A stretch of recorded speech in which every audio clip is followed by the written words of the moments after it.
Hi guys, కువైట్లో అయితే railway project design అయితే పూర్తయింది. ఆ డిజైన్ ఏ విధంగా ఉందంటే భవిష్యత్తులో కేంద్ర బిందువుగా మారుతుందంట. గల్ఫ్ దేశాలకు ఇక్కడ నుంచి ట్రైన్ మార్గం అనేది కేంద్ర బిందువుగా తయారవుతుంది. ఇది వచ్చేసి public authority for land and transport అధికారులు అయితే ఇదైతే ఈ డిజైన్ అయితే విడుదల చేశారు. ఈ డిజైన్ వీడియో కూడా మనకు విడుదల చేశారనమాట.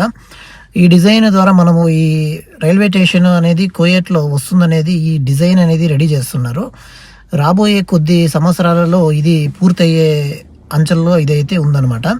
అదేవిధంగా కువైట్లో ఒక టూరిజం స్కిల్ అనేది నేర్పిస్తున్నారు అనమాట. టూరిజం స్కిల్ అనేది నేర్పిస్తున్నారు. ఎందుకంటే ఎదుటి వాళ్ళకు ఇప్పుడు వేరే దేశాలలో ఈ కువైట్కి వచ్చారు, వాళ్ళతో ఎలా మాట్లాడాలి, ఈ టూరిజం స్కిల్ డెవలప్ చేయడం వల్ల అభివృద్ధి చెందుతుంది, కువైట్ దేశం మరింత అభివృద్ధి చెందుతుందని వీళ్ళైతే నమ్ముతున్నారనమాట. అదేవిధంగా మనకు ఈరోజు కువైట్లో ఒక చరిత్ర రోజు అనమాట.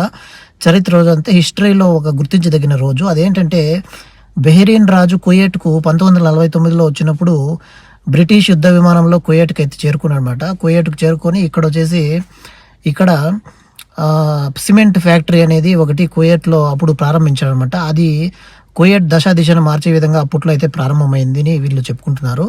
ఇది కూడా ఇవాళ అయితే కువైట్లో చరిత్రలో నిలిచిపోయే మళ్ళా గుర్తు చేసుకోవాల్సిన రోజుగా వాళ్ళైతే భావిస్తున్నారు అనమాట. వీడియో మీకు ఎలా అనిపించింది? వీడియో నచ్చితే లైక్ చేయండి. కువైట్ యూట్యూబ్ తెలుగు ఛానల్ అయితే సబ్స్క్రైబ్ చేసుకుని ఫాలో అవుతున్నాండి. ఇటువంటి వీడియోస్ మన ఛానల్ అయితే వస్తుంటాయి. మరో లేటెస్ట్ మళ్ళీ కలుద్దాం. అంతవరకు సెలవు. జై హింద్, వందే మాతరం.